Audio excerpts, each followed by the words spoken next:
दोस्तों 1949 में अपने सेंचुरी ऑफ ह्यूमिलेशन से बाहर निकलने के बाद जिस रफ्तार से चाइना का राइज हुआ वो दुनिया भर के लिए एक मिसाल बना। इस इकोनॉमिक राइज ने चाइना को अमेरिका के सामने लाकर खड़ा कर दिया है, जहां ये दो ग्रेट पावर्स एक दूसरे को काउंटर करने की जद्दोजहद में इन्वॉल्व दिखाई देते हैं। कई एनालिस्ट का मानना है कि चाइना आज इतना पावरफुल है कि शायद वो एक फुल स्केल वॉर में यूएस को मात भी दे सकता है। दुनिया भर में आज एक कंसेंसस है कि चाइना लगातार यूएसए को पीछे छोड़ता जा रहा है। शायद इसी बिलीफ के चलते जो बाइडेन ने कह दिया कि if we don't get moving they going to eat our lunch. लेकिन हमारे वीडियो का मकसद चाइना के राइज और डोमिनेंस की चर्चा नहीं, बल्कि आज हम इस बात पर चर्चा करेंगे कि कैसे अब चाइनीज राइज का अंत होने वाला है। एटलीस्ट पॉलिटिकल साइंटिस्ट माइकल बेकली का तो यही मानना है। दोस्तों, प्रोफेसर बेकली कहते हैं कि आज चाइना के पॉलिटिको इकोनॉमिक माइट के कई एविडेंसेस हमारे पास अवेलेबल हैं। जैसे 1978 से आज तक चाइना का जीडीपी 40 टाइम्स बढ़ा हुआ है। चाइना के पास आज दुनिया के लार्जेस्ट फाइनेंशियल रिजर्व्स के साथ ह्यूज ट्रेड सरप्लस भी है। उसका मिलिट्री पावर भी कई मिलिट्री इंडेक्सेस के हिसाब से टॉप पर है। वहीं दूसरी तरफ अमेरिका का अफगानिस्तान से एग्जिट और वहां चाइना द्वारा एक सिनोसेंट्रिक एशिया बनाने के उसके एग्रेसिव मूव्स भी चाइनीज पावर की तरफ इशारा करते हैं, जहां वो वॉशिंगटन से आगे निकल रहा है। लेकिन दोस्तों, शायद बीजिंग की जल्दबाजी और एग्रेसिवनेस ही इस बात का प्रमाण भी है कि अब शायद ड्रैगन के गोल्डन डेज खत्म होने वाले हैं। बेकली मानते हैं कि चाइना का दशकों तक रैपिडली राइज करना ही शायद उसके लिए आज एक अभिशाप बन के उभर रहा है। तो चलिए देखते हैं कि चाइना का ये स्टैग्नेशन क्यों और कैसे होगा। नमस्कार दोस्तों, मेरा नाम है आदर्श और स्वागत है आपका स्टडी आईक्यू में।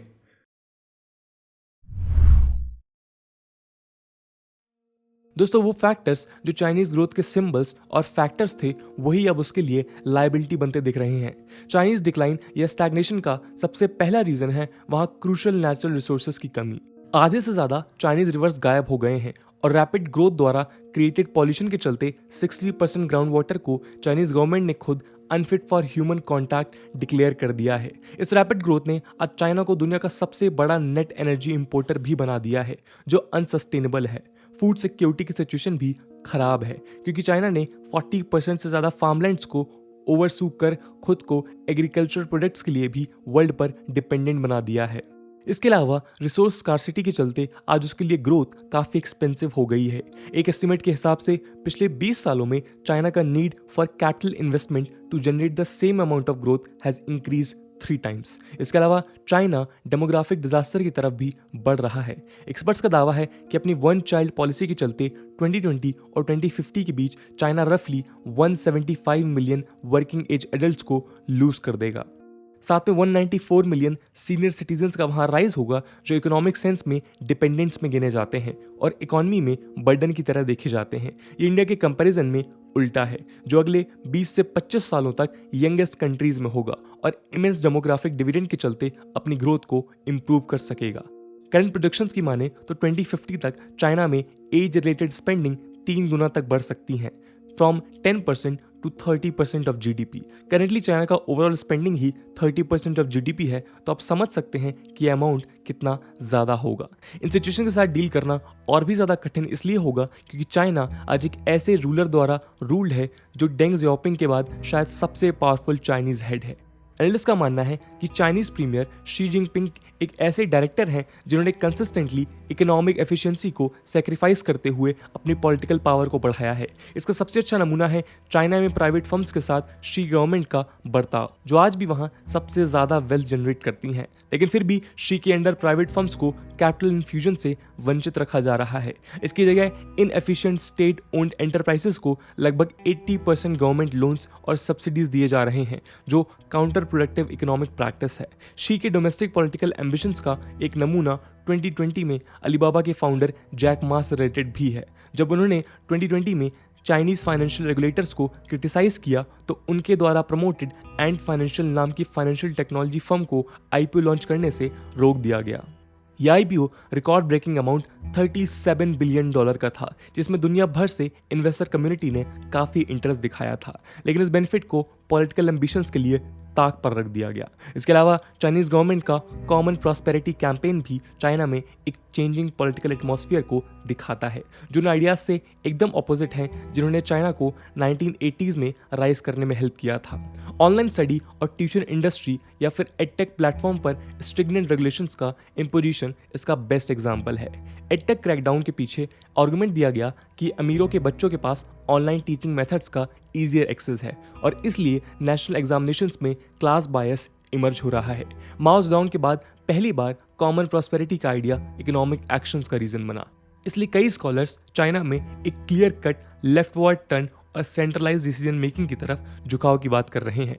Centralise economic decision making Deng Xiaoping के डिसेंट्रलाइज अप्रोच से बिल्कुल उल्टी है। हम आपको बता दें कि डेंग को चाइनीज इकोनॉमिक ग्रोथ का फादर माना जाता है, जिनके आइडियाज के तहत चाइनीज बूम को लोकल एंटरप्रेन्योर्स और लोकल लीडर्स ने लीड किया using context specific business equipments. She के एंटी करप्शन कैंपेन ने वहां के लोकल लीडर्स को किसी भी प्रकार के इकोनॉमिक एक्सपेरिमेंटेशन में इन्वॉल्व होने से रोक दिया है।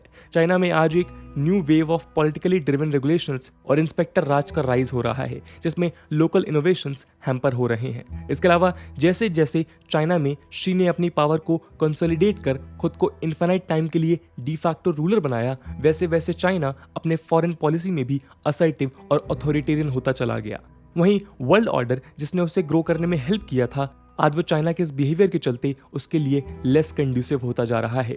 बीजिंग ने 2008 फाइनेंशियल क्राइसिस के बाद लगातार thousands of new trade barriers face किए हैं। दुनिया के मोस्ट बिग इकोनॉमीज आज खुद के टेलीकम्युनिकेशन नेटवर्क को चाइनीज इन्फ्लुएंस से बचाने की कोशिश में लगे हुए हैं। हुआवे पर लगे बैन्स इसके सबसे इंपॉर्टेंट एग्जाम्पल्स हैं। ऑस्ट्रेलिया, इंडिया, जापान और बाकी के कई देश भी आज अपने सप्लाई चेन से चाइना को कट करने की कोशिश में है, ताकि उनका चाइनीज इकोनॉमी पर डिपेंडेंस कम हो और साथ में वो खुद की इकोनॉमी को भी बूस्ट कर पाएं। इकोनॉमिक प्रॉब्लम्स की बात करें तो कई स्कॉलर्स क्लेम कर रहे हैं कि चाइनीज इकोनॉमी ऑलरेडी एक बड़े शटडाउन की तरफ बढ़ चुकी है। चाइना का ऑफिशियल जीडीपी ग्रोथ रेट 15% इन 2007 से 6% इन 2019 तक गिर चुका है। दावा यह भी है कि ये फिगर्स भी ओवरस्टेटेड हो सकते हैं और इन रियलिटी चाइना का ग्रोथ रेट शायद एस्टिमेटेड से हाफ होगा। इससे भी खतरनाक बात यह है कि 2008 के बाद से चाइना का most of the GDP growth government के फोर्स फीडिंग ऑफ कैपिटल के थ्रू हुआ है, जो बिल्कुल भी सस्टेनेबल नहीं है। अगर हम स्टिमुलस स्पेंडिंग को हटा दें तो आज शायद ही चाइना की इकोनॉमी ग्रो कर रही है। इसके साथ ही वेल्थ क्रिएशन के लिए सबसे क्रूशियल फैक्टर प्रोडक्टिविटी रेट होता है, जो 2010 से 2019 के बीच 10% से डिक्लाइन हो चुका है। ये 1980s में सोवियत यूनियन जैसी ग्रेट पावर्स की प्रोडक्टिविटी में हुए डिक्लाइन से भी ज़्यादा खतरनाक है। इस अनप्रोडक्टिव ग्रोथ के सिम्टम्स आज चाइना में हर जगह दिख जाएंगे। आज चाइना में 50 से भी ज़्यादा घोस्ट सिटीज़ हैं, यानी ऐसी अर्बन सिटीज़ जहां बड़े हाईवेज और घर तो हैं लेकिन इंसान नहीं है। आज चाइना के ऑलमोस्ट 2/3 इंफ्रास्ट्रक्चर प्रोजेक्ट्स इतने ज़्यादा अनवायबल और कॉस्टली हैं कि शायद कभी भी उनमें इन्वेस्टेड मनी रिकवर नहीं हो पाएगा। इसका नतीजा होगा कि out of control debt China का टोटल डेट 2008 और 2019 के बीच 8 गुना बढ़ गया है। इकोनॉमिक हिस्ट्री इस बात की गवाह है कि ऐसे आउट ऑफ कंट्रोल डेट से क्या होता है। इन्वेस्टमेंट लेड बबल्स कोलैप्स हो जाते हैं और पूरी इकोनॉमी एक लंबे इकोनॉमिक डाउनफॉल की तरफ बढ़ जाती है। यूनाइटेड स्टेट्स में ऐसी सिचुएशन ने ग्रेट रिसेशन को जन्म दिया था।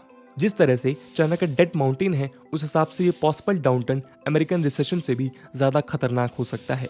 Massively indebted Chinese property developer Evergrande जो प्रॉब्लम्स फेस कर रहा है, वो शायद आने वाले इकोनॉमिक क्राइसिस का ही साइन है। लेकिन दोस्तों, चाइनीज कम्युनिस्ट पार्टी इन सब बातों को बिल्कुल एक्सेप्ट नहीं करना चाहती है। शी जिनपिंग रैपिड ग्रोथ को टेक्नोलॉजिकल इनोवेशन और massive research and development spending से रिन्यू करना चाहते हैं। लेकिन 2006 के बाद से भले ही चाइना में रिसर्च एंड डेवलपमेंट स्पेंडिंग 3 गुना बढ़ गई हो, लेकिन ये प्रोडक्टिविटी को इम्प्रूव नहीं कर पाया है। इसका भी मेन कारण चाइना का सेंट्रलाइज्ड और टॉप डाउन डिसीजन मेकिंग, जो ओपन फ्लो ऑफ इंफॉर्मेशन और कैपिटल को स्टिफल करता है। ओपन फ्लो ऑफ इंफॉर्मेशन किसी भी सस्टेन्ड इनोवेशन के लिए काफ़ी ज़रूरी है। करंट टोटलिटेरियन माहौल में इनोवेशन का माहौल और भी ज़्यादा खराब हो सकता है। चिप डिजाइनिंग इंडस्ट्री इस बात का शायद सबसे अच्छा उदाहरण है, जहां यूएस और ताइवान के कंपैरिजन में चाइना का रोल काफ़ी कम है। Beijing tens of billions of dollars अपनी डोमेस्टिक माइक्रोचिप इंडस्ट्री में इन्वेस्ट करने के बाद भी आज 80% चिप्स इंपोर्ट करता है। बायोटेक में भी मैसिव इन्वेस्टमेंट के बावजूद चाइनीज कोविड-19 वैक्सीन डेमोक्रेटिक कंट्रीज के वैक्सीन के साथ कम्पीट नहीं कर पा रही है। इन टोटलिटी इनोवेशन चाइना को स्लो ग्रोथ से बचा नहीं सकता। दोस्तों, चाइनीज क्राइसिस उसके खिलाफ स्ट्रेटेजिक एनसर्कलमेंट जैसे जियोपॉलिटिकल प्रॉब्लम से और भी ज्यादा खराब हो सकती है। आइए देखते हैं कैसे। दोस्तों, इंटरनेशनल रिलेशंस थ्योरी में एक वाइडली एक्सेप्टेड कन्वेंशन है कि वर्ल्ड ऑर्डर एनार्कियल है, जिसके चलते कोई भी देश एक दूसरे देश को ट्रस्ट नहीं कर सकता। ऐसे में ये वर्ल्ड ऑर्डर हमेशा से एस्पायरिंग हेजिमन देशों के लिए एक डेथ ट्रैप का काम करता है, जहां कई सारे देश राइजिंग पावर्स के खिलाफ अलायंसेस फॉर्म कर ग्रेट पावर्स को बैलेंस करते हैं। इसे ही स्ट्रेटेजिक इंसर्कलमेंट कहा जाता है। इस डेथ ट्रैप और न्यूली फॉर्म स्टेट को बचाने के लिए ही चाइना ने लगभग 40 सालों तक खुद के एम्बिशंस को डाउन प्ले किया। यही वजह थी कि कई सालों तक यूएसए ने भी कम्युनिस्ट चाइना के साथ अपने इकोनॉमिक टाइज को इन्हांस किया despite of all the ideological differences. लेकिन अब वो समय खत्म हो चुका है। जैसे जैसे बीजिंग साउथ चाइना सी, इंडियन बॉर्डर्स और ताइवान स्ट्रेट में एग्रेसिव हो रहा है, वैसे वैसे वो नए राइवल्स को क्रिएट कर रहा है। पिछले कुछ सालों में यूएसए ने भी चाइना के साथ अपने एग्रीमेंट्स को अबेंडन कर नियो कंटेनमेंट पॉलिसी अपनाई है। क्वाड जैसे पॉसिबल सिक्योरिटी अलायंसेस का रिसेंट ईयर्स में इंपॉर्टेंस इसलिए बढ़ रहा है। इसके अलावा वर्ल्ड वॉर 2 के बाद पहली बार यूएसए ने मोस्ट एग्रेसिव टैरिफ्स इंपोज किए, जिसके चलते सिनो यूएस ट्रेड वॉर का भी जन्म हुआ था। यूएस ने फ्रंटलाइन स्टेट्स के साथ अपने आर्म्स सेल्स और मिलिट्री सपोर्ट्स भी बढ़ाए हैं। यूएस के इस एंटी चाइना टर्न ने कई और जगहों में चाइना के खिलाफ बैकक्लैशेस को जन्म दिया। आज ताइवान पहले से कई ज्यादा एग्रेसिवली अपने डी फैक्टो इंडिपेंडेंस इंश्योर करने के लिए आतुर है।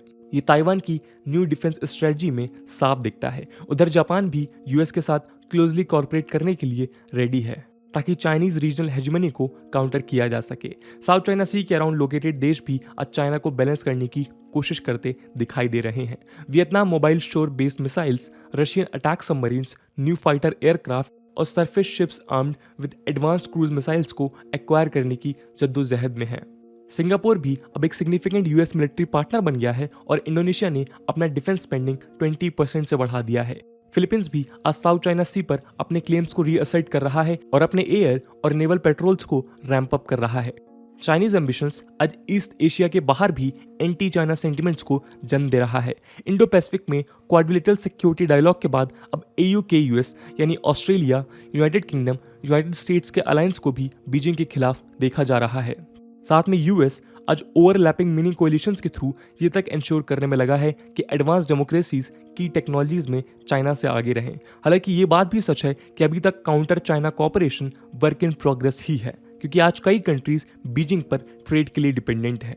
लेकिन ये पार्टनरशिप्स आने वाले समय में बीजिंग की एम्बिशंस के लिए खतरा जरूर बन सकती हैं, स्पेशली तब जब वो इकोनॉमिकली उतना सिग्निफिकेंट नहीं रह जाएगा। दोस्तों, अगर ये एनालिसिस सच होता है तो यूएस और इंडिया जैसे डेमोक्रेटिक कंट्रीज के लिए ये खुशखबरी हो सकती है। लेकिन ध्यान देने वाली बात यह है कि हिस्टोरिकली ऐसे ग्रेट पावर्स जो वर्ल्ड ऑर्डर को अपने हिसाब से शेप करने के एम्बिशंस रखते हैं, वो तब और ज़्यादा खतरनाक हो जाते हैं जब उनके एम्बिशंस उनकी कैपेबिलिटीज से कोइंसाइड करते हैं। ऐसे में एक डिससेटिस्फाइड ग्रेट पावर और उनके ऑथोरिटेरियन लीडर्स एक घायल शेर की तरह पहले से भी ज़्यादा खतरनाक हो जाते हैं। इसका सबसे अच्छा एग्जाम्पल जर्मनी है, जिसे वर्ल्ड वॉर 1 के लिए ब्लेम किया जाता है। जर्मनी अपने हेजेमनिक एस्पिरेशंस को ब्रिटिश, रशियन, फ्रेंच एंटीट से बचने के लिए डेस्परेशन में चला गया और वर्ल्ड वॉर 1 को रोक पाना इम्पॉसिबल हो गया। वर्ल्ड वॉर 2 में जापान का एग्रेशन भी ऐसी ही कंडीशन का आउटकम है। ऐसे में चाइना का स्टैग्नेशन और डाउनफॉल विद राइजिंग टोटलिटेरियनिज्म किसी भी प्रकार से वर्ल्ड पीस के लिए अच्छे संकेत तो नहीं है। तो दोस्तों, ये थी कहानी चाइना के राइज के पॉसिबल एंड की और कौन से वो फैक्टर्स हैं जो इस एंड को इन्फ्लुएंस करेंगे। दोस्तों, आज की वीडियो के लिए इतना ही। आई होप आपको वीडियो पसंद आई होगी और अगर पसंद आई है तो अपने दोस्तों के साथ शेयर करना मत भूलिएगा। हम मिलते हैं अगले वीडियो में, तब तक के लिए जय हिंद, जय भारत।